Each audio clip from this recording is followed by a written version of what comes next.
Hi friends कि आपनादेरो adenium गाছে पाता सब हलुद হয়ে পড়ে যাচ্ছে। देखो आमारो एडेनियम गाছে पाता सब हलुद হয়ে পড়ে যাচ্ছে। এটা চিন্তার কোনো বিষয় নয়, কারণ এডেনিয়াম গাছ শীতকালে ডরমেন্সিতে চলে যায়, সেই জন্য এই সময় এই গাছের কিছুটা পাতা হলুদ হয়ে পড়ে যায়। এডেনিয়াম গাছে এই সময় কিছু পরিচর্যা করতে হয়। ফার্স্ট হলো ফার্টিলাইজার। যে কোনো ফার্টিলাইজার দেওয়ার আগে গাছের গোড়ার মাটিটা কিছুটা আলগা করে নিতে হবে। আলগা করে নেওয়ার পর আমি যেটা প্রথমে দিলাম 1 বছর পুরনো গোবর খাদ। আপনাদের কাছে যদি ভার্মি কম্পোস্ট আছে সেটাও আপনারা দিতে পারেন। প্রতিটা গাছে 1 মুঠো করে আমি দিয়ে দিব। সেকেন্ড হলো নিমখোল। নিমখোল মাটিকে ফাঙ্গাস অ্যাটাক থেকে বাঁচায়।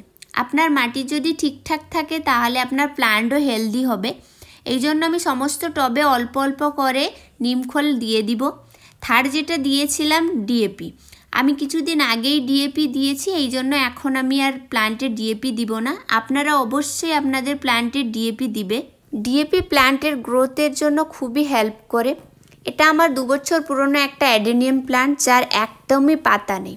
শীতকালে এডেনিয়াম প্ল্যান্টকে এমন জায়গায় রাখতে হবে যেখানে 5 থেকে 6 ঘন্টা এডেনিয়াম প্ল্যান্টের উপর রোদ পড়ে, এবং জল তখনই দিবে যখন টবের মাটি সম্পূর্ণ শুকনো লাগবে।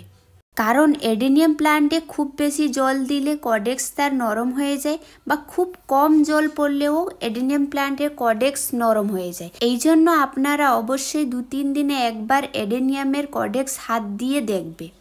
এডেনিয়াম প্ল্যান্টের সম্বন্ধে আর কিছু জানা হলে অবশ্যই কমেন্টে জানাবে। আজকের জন্য এতটাই, দেখা হচ্ছে নেক্সট ভিডিও।